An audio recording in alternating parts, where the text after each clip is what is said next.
All right, what's going on, ladies and gents? It's the Dave here with another video on the 15 laws of growth. I got my buddy Ken here, and he's going to share it with us a little bit about the law of awareness. Um, Before we get started, wherever you're watching from, let me know in the comments where you're watching from, what time of day it is, how you feel, whatever. Just let me know how far this video is going, because we'd love to know. Ken, so I haven't talked to you in a couple of months. Before we get into all this stuff, what's been going on? I know you were sick for a while. Yeah, thankfully I pulled through that. I came down with a bout of pneumonia. I think it was around 2 months ago when we were first going to do this video. And I was out for about 6 weeks, like Wow. flat on my back, couldn't do much of anything. But thankfully I pulled through that, back to work, back to living life and enjoying things. So I'm feeling much better. Thanks for asking. That's good. That's really good. I was a little worried. I was like, man, I hadn't heard from Ken in a long time. Hadn't seen any of your videos. Hadn't seen a whole lot of your Yeah. posts. I was like, man, but I'm glad you're doing good. And Yeah. it's good. So the law of awareness, I know that this is one of the most important things that a young person could learn, especially when they're a teenager, like a tween, young teen. When they learn this skill of knowing what's going on around them, I feel like it's really important that they learn it early. So the first question I've got for you is why is it important to have a good sense of awareness? Wow, that's a great question. So much of life, I'm going to dive into a lot of my experience. As a teen, there's a certain course of action that you're expected to follow. You go through school, come out of school, and you either continue your education, getting a formal college education, or you go into the workspace. And a lot of times that job that you go through, that you go for, is just kind of laid in your lap. There's no intention behind your career or what there's a lot of times we don't dive into what we're good at and what we enjoy doing. And when we can become aware of that, I use the DISC model of human behavior a lot when I work with youth. And that goes into understanding our tendencies, our interests, our likes and our dislikes. And I like to liken it to the parable of the guy that had the servants and he gave the talents to. He was going away on a long vacation and he gave them talents. Now, God gave each one of us interests, gifts, skills, talents, abilities, likes and dislikes. And just like in that parable, God didn't tell us how to utilize those things. He just gave them to us and said, go do that. And I think that ties a lot into our purpose, but we have to be aware of what those things are. And so what I like to do is to draw that out of youth and help them to understand themselves at a deeper level so that they can fulfill that purpose. That's perfect. That's wonderful. I feel the same way. If we could just get them to know what they like early on, or to understand themselves, kind of like emotional intelligence, to understand how they react to things, why they react a certain way, maybe they'll make better decisions in the way that they react to failure, to joy, to sadness, to all that stuff that affects us whenever we're trying to make decisions for ourselves in the future. So yeah, and it's so different for each youth as well. Like they're all going to react differently to each one of those. Yeah, that's what's great, and that's what's hard, especially when you're doing groups of kids. Groups of kids, you're like, I know this guy likes it this way. I know this young lady likes the things, or she understands things in a different way. But being able to adapt that is something that I wish we could teach kids early on. So next question, what are some of the questions you ask your students and why about self-awareness? Well, instead of the questions that I ask the students specifically, because it's going to be different for each one, it's more the methodology, how you guide them through understanding who they are and draw out of them what their interests are. So a lot of that is just kind of chatting about life. Like, if they enjoy video games, what's the why behind their video games? Is it the connection with their friends? Or do they play with, like, they don't care what game they're playing, they're just with their buddies? Or is it the challenge behind it? Is it the fun aspect, or like what types of games? It might be a game where they're helping to design. One kid that I work with some, he does a house flipping game. So he likes to create, like, buy virtual real estate and updo it and all of that, and turn around and sell it. So it's figuring out what it is, what the why is behind the things that they're interested in, and helping them build on that. It's so interesting if you can just approach it from a curiosity standpoint, rather than a trying to. So often we as adults think that we can know the answers to these youth, to what it is that they're seeking. We think that we know, and so we try to guide the conversation. But if we can just approach it from curiosity and help them to better understand themselves while we draw that out of them, I think that goes a lot farther than one specific question you can ask, or just trying to guide them how we think they should go. That's true. And also, I feel like as adults, we try to put them in a specific type of pocket. Like, this personality is like this, or their personality is like that. And so based off of that, we make other decisions off of that. But the way that you're talking about it is that you discover how that child is. You discover that personality, and what drives them, what makes them happy, what makes them sad, all that fun stuff. That's awesome. That's Yeah. awesome. Okay, so this one I think is the most important one, because as parents, we always want we always want the best for our kids, but sometimes we don't understand that what's best for our kids is improving ourselves. So this question Right. is for the parents. What can we do as parents to be a better example for our teens? Wow, great question.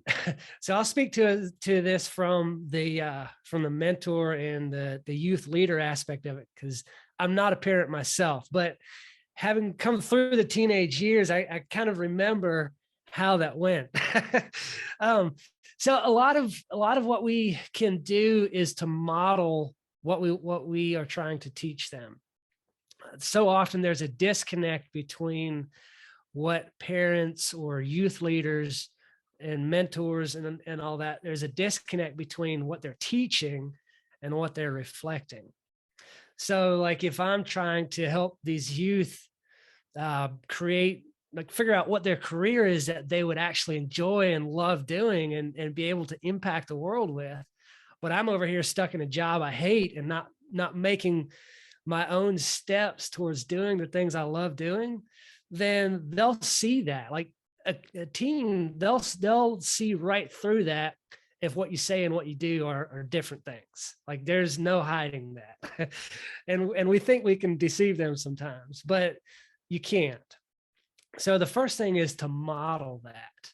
Like, what you want for them, be the change you want to see in the world.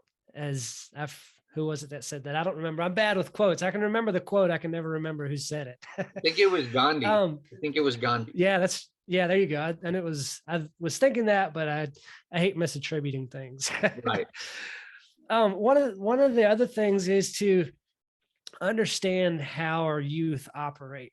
So in the DISC model of human behavior, there's 4 personality types. One of them needs a challenge. So if they come to you with a question and you don't respond in the right manner, or you don't challenge them in how to, overcome whatever they're facing, then it's gonna turn them away. They need that challenge. Like, they're gonna face it head on. If you've got kids, you've got that one that's always butting heads with you. The next one, they need the appreciation. They like to be recognized for what they're doing. So they come to you with a hard question. It's like, wow, great question. I'm glad you see, that you need to work through that, and you recognize they're taking steps towards getting through that. That motivates them and lifts them to actually pursue that further. And then you've got the one that just, they need the support and the security. Like, Dad, I'm trying to work through these things. Can you help me? Or do you at least have my back as I work through this and make these decisions? And if you can just give them that support and the security, then I mean, they're going to fly. That's what they need. And then the fourth kind of person, they need quality answers. So if they come to you, hey, Dad, I got this question for you, and you just kind of give them a off the shoulder answer, they're like, well, he's not putting any thought into it. I need a quality answer. I need to know that they put thought into that, because this is important to me. And so if we as parents, youth leaders, and mentors and coaches can recognize what each person needs and provide that for them, not give them the direct answers, but provide the environment that they need to grow and to thrive, and know that, we've got their back, then it's their potential is unlimited. That's awesome. That's awesome. So as a parent, what we need to do is to recognize that the way that we've done things isn't always the way things going to be, that it's going to work for our kids, because there's a difference between the way that we were raised and the way that they need to be raised, because the world is a different place. And Exactly. I feel like that's one of the most important things as a parent that we can recognize, is that just because it worked for grandma and grandpa and it worked that way for us doesn't mean it's going to work for our kids. Because I see that in parent-child relationships where there's just this big disconnect, like you were talking about, and it's because they're trying to do it the old way. And the old way, sometimes, most of the time nowadays, is not going to work, because it's a completely different world. They learn different than the way that we learned. They're smarter, they're more technologically advanced than we were. So exactly, the way that we were taught is not going to work in trying to teach them, but the example is always going to work, because they will see that. There was a story, I was reading a book the other day where this guy was talking about exactly that, being the example. And that there was this mother who would just constantly praise her kids, constantly praise them. You're great. You can do whatever. You can do anything you set your mind to. And those kids, when they grew up, they were not successful, because they saw their mother. Every time their mother looked in the mirror, she's like, oh, my hair is horrible. I hate the way my skin is. Or when she got dressed, she was like, I hate this outfit. It doesn't, I don't feel good in it. So they always felt like, if mom doesn't feel like she's good enough for anything, how can I be good enough for anything? And so that's where that whole being the example goes back to. You have to speak positivity into them. You have to speak positivity about yourself, so that they can understand that the same thing works for them. So that when they have something in their head, you got to flush out the negative and build yourself up, and then build other people up around you. Awesome. Awesome. Yeah, that's a great example, because it's important to hear what other people tell us, but it's what we tell ourselves that has a bigger effect.